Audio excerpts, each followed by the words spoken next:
ಉಡುಪಿ ಜಿಲ್ಲೆಯ ಕುಂದಾಪುರ ತಾಲೂಕಿನ ಮೂಡ್ಲಕಟ್ಟೆಯ ಎಂಐಟಿ ಕಾಲೇಜಿನಲ್ಲಿ ನಿನ್ನೆ ದಿವ್ಯಾಂಗರಿಗಾಗಿ ಆದಿದ್ವಾರ ಜಾಬ್ ಹಬ್ಬದ ಕಾರ್ಯಕ್ರಮಕ್ಕೆ ಬೈಂದೂರು ಶಾಸಕ ಗುರುರಾಜ್ ಗಂಟಿಹೊಳೆ ಚಾಲನೆ ನೀಡಿದರು.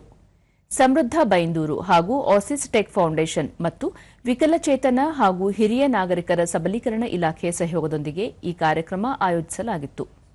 ಈ ವೇಳೆ ಆಸಿಸ್ ಟೆಕ್ ಫೌಂಡೇಶನ್ನ ಸಿಇಒ ಮತ್ತು ಸಹ ಸಂಸ್ಥಾಪಕ ಪ್ರತೀಕ್ ಮಾಧವ್, ಮಹಿಳಾ ಮತ್ತು ಮಕ್ಕಳ ಅಭಿವೃದ್ಧಿ ಇಲಾಖೆ ಉಪನಿರ್ದೇಶಕಿ ಅನುರಾಧ ಹಾದಿಮನೆ, ಜಿಲ್ಲಾ ವಿಶೇಷ ಚೇತನ ಅಭಿವೃದ್ಧಿ ಇಲಾಖೆ ಅಧಿಕಾರಿ ರತ್ನ, ಸಮೃದ್ಧ ಬೈಂದೂರು ಅಧ್ಯಕ್ಷ ಬಿಎಸ್ ಸುರೇಶ್ ಶೆಟ್ಟಿ, ಮೂಡ್ಲಕಟ್ಟೆ ಎಂಐಟಿ ಕಾಲೇಜಿನ ಪ್ರಾಂಶುಪಾಲ ಡಾ ರಾಮಕೃಷ್ಣ ಹೆಗಡೆ, ರೋಬೋಟಿಕ್ ಕೈ ಸಂಶೋಧಕ ರಿಷಿ ಮತ್ತು ಇತರರು ಉಪಸ್ಥಿತರಿದ್ದರು.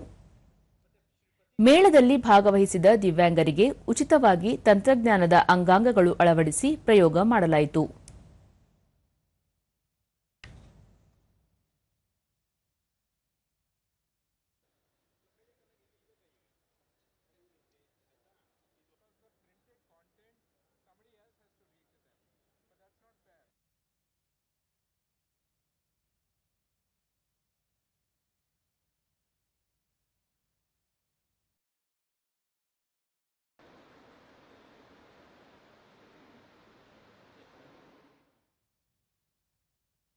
ಬಳಿಕ ಗುರುರಾಜ್ ಗಂಟಿಹೊಳೆ, ದಿವ್ಯಾಂಗರಿಗೆ ಇಂದು ತಂತ್ರಜ್ಞಾನ ಆಧಾರಿತ ಸಲಕರಣೆಗಳು ಅವಶ್ಯಕವಾಗಿವೆ. ಇದರಿಂದ ಅವರ ಕೆಲಸ ಕಾರ್ಯಗಳಿಗೆ ಅನುಕೂಲವಾಗಲಿದೆ. ದಿವ್ಯಾಂಗರ ಬಗ್ಗೆ ಕೇವಲ ಕರುಣೆ ತೋರದೆ ಅವರ ಬದುಕಿಗೊಂದು ದಾರಿಯಾಗುವುದು ಬಹಳ ಮುಖ್ಯ.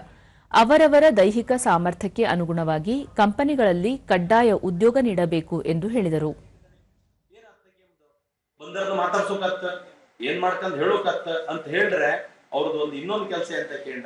ಸಂಸ್ಥೆಗಳು ಅಂಗವಿಕಲರು ಅಥವಾ ದಿವ್ಯಾಂಗರನ್ನ ಜಾಬ್ ಕೊಡೋಕೆ ಫಸ್ಟ್ ಆಲೋಚನೆ ಮಾಡ್ಕೋರು. ಈ ರೀತಿ ಇತ್ತಲ್ಲ, ನಮ್ಮಲ್ಲಿ ಒಂದು ಜಾಬ್ ಅವ್ರಿಗೆ ಕೊಡ್ತೋ ಅಂತ ಹೇಳಿ ಆ ಒಂದು ಮಾನಸಿಕತೆಯನ್ನ ಇಡೀ ದೇಶದಲ್ಲಿ ರೆಡಿ ಮಾಡಬೇಕು ಅನ್ನುವಂತ ಒಂದು ಇಂಟೆನ್ಷನ್ ಅನ್ನ ಅವ್ರ ಟೀಮ್ ಇಟ್ಕೊಂಡಿರು. ಪ್ರತೀಕ್ ಮಾಧವ್, ದೇಶದಲ್ಲಿ 70% ವಿಶೇಷ ಚೇತನರಿಗೆ ಕೌಶಲ್ಯವಿದ್ದರೂ ಉದ್ಯೋಗ ದೊರೆಯುತ್ತಿಲ್ಲ.